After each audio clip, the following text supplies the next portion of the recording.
જવાહર નવોદય પ્રવેશ પરીક્ષાની તૈયારીમાં ગણિત વિષયની અંદર આપણે 20 પ્રશ્ન સુધીનું સોલ્યુશન કર્યું હતું.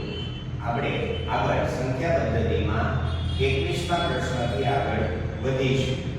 તો 21મો પ્રશ્ન આપણી સામે છે 32504.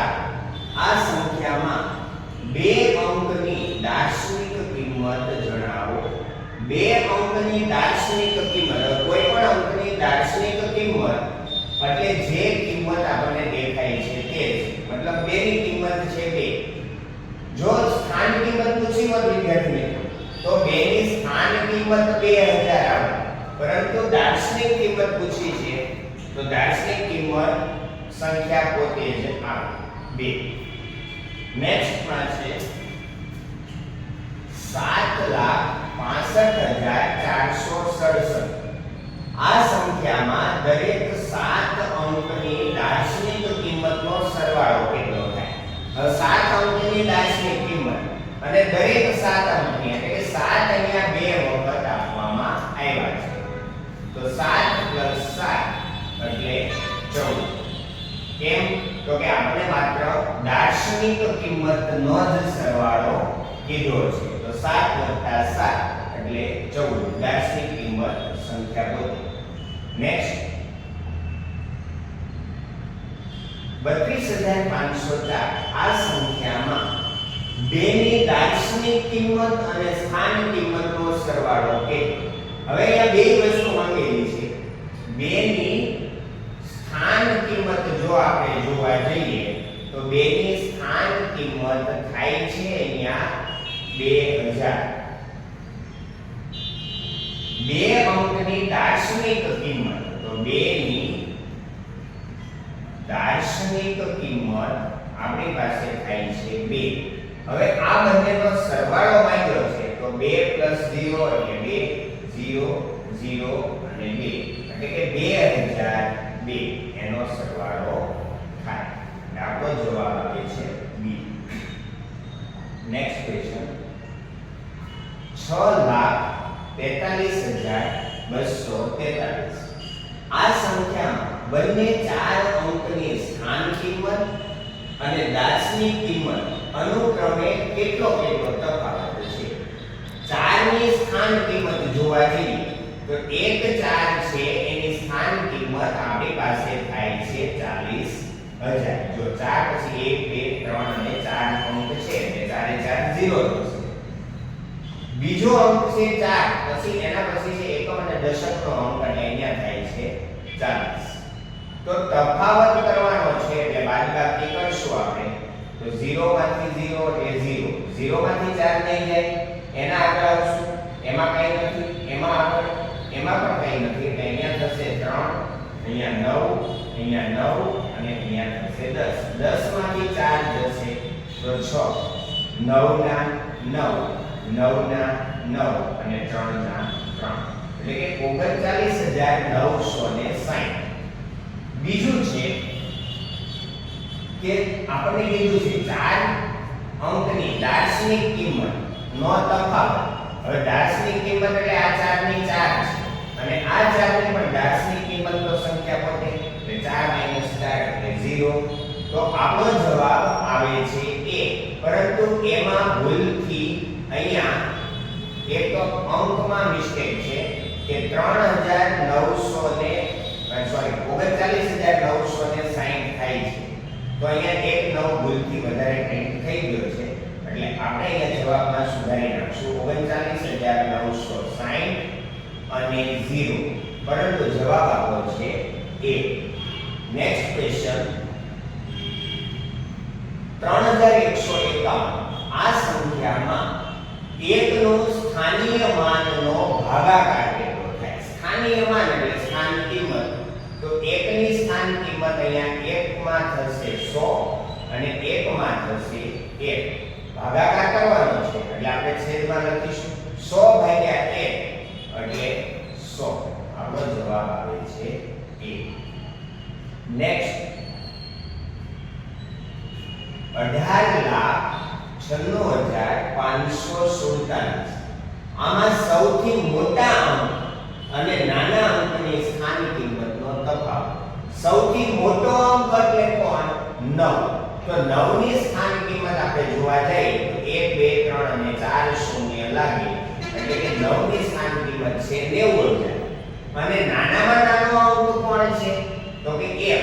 તો 1 ની સ્થાન કિંમત છે આપણી પાસે એકમ, દશક, સો, હજાર, 10,000, લાખ અને 10 લાખ. એટલે આપણે 10 લાખ માંથી 90000 બાદ કરવાના છે. તો 10 લાખ જોવા જઈએ તો આપણી પાસે અહીંયા 1 0 0 0 0 0 અને 0. તો આપણે આની બાદબાકી કરીશું કે 10 લાખ માંથી 90000 ને બાદ કરવા છે. તો 0 0 0 અહીંયા પણ 0 9 0 માંથી નહીં જશે તો આગળ લેવા જઈએ તો આગળમાંથી આપણને કંઈ મળતું નથી. તો એનાથી આગળ જઈએ અહીંયા થઈ જશે 0, અહીંયા 9 અને અહીંયા દશક મળે છે. તો 10 માંથી 9 જશે તો 1 અને 9 ના 9. એનો મતલબ એવો 9,10,000. હવે 9,10,000 એટલે કે એ ઓપ્શન આપણો જવાબ છે.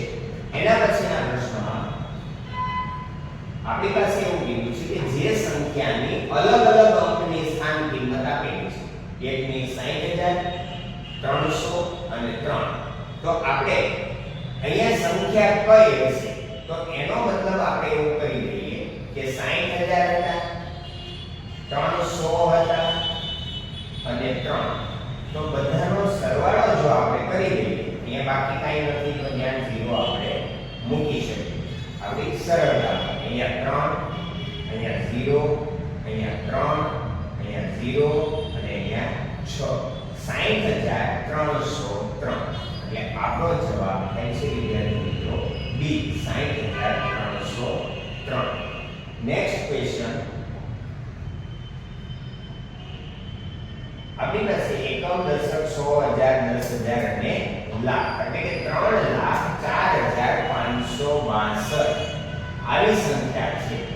એમાં એવો કયો અંક છે કે જેની દાર્શનિક કિંમત અને સ્થાન કિંમતનો તફાવત શૂન્ય થાય? હવે દાર્શનિક કિંમત એ શૂન્ય થવી જોઈએ અને સ્થાન કિંમતનો તફાવત એ શૂન્ય થવો જોઈએ. તો આ શૂન્ય છે એની આપણે ખબર છે કે શૂન્યની સ્થાન કિંમત શૂન્ય, શૂન્યની દાર્શનિક કિંમત પણ શૂન્ય. તો આ સિવાયનો બીજો અંક કયો? તો આપણને ખબર છે કે 2. 2 ની સ્થાન કિંમત 2 છે, અહીંયા એકમના અંકમાં છે એટલા અને એની દાર્શનિક કિંમત પણ 2. એટલે સ્થાન કિંમત એ 2, દાર્શનિક કિંમત એ 2 એટલે 2 - 2 એટલે 0. તો આ બંનેમાં શૂન્ય થાય. એનો મતલબ એવો કે 2 પણ જવાબમાં આવે, 0 પણ જવાબમાં આવે. એટલે આપણો જવાબ થશે ડી.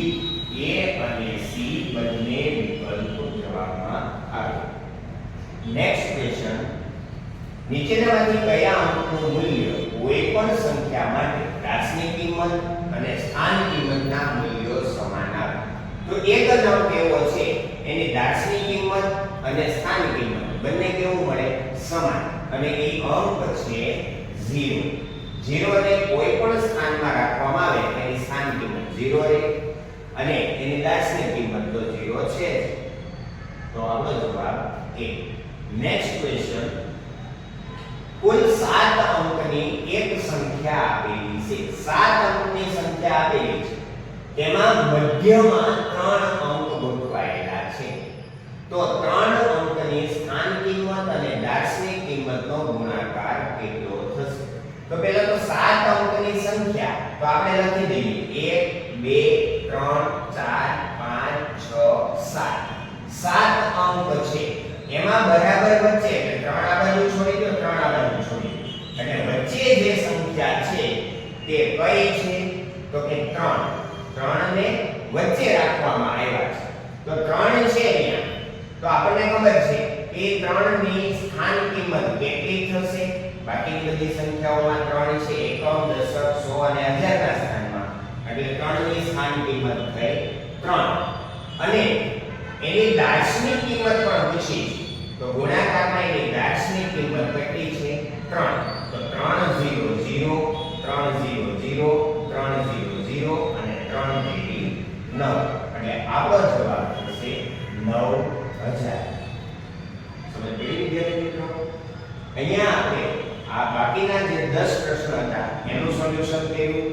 હવે પછી 31 થી આગળના પ્રશ્નોના સોલ્યુશન માટે આપણી ચેનલની અંદર બન્યા રહેજો. ત્યાં સુધી સૌને જય શ્રી કૃષ્ણ. આભાર.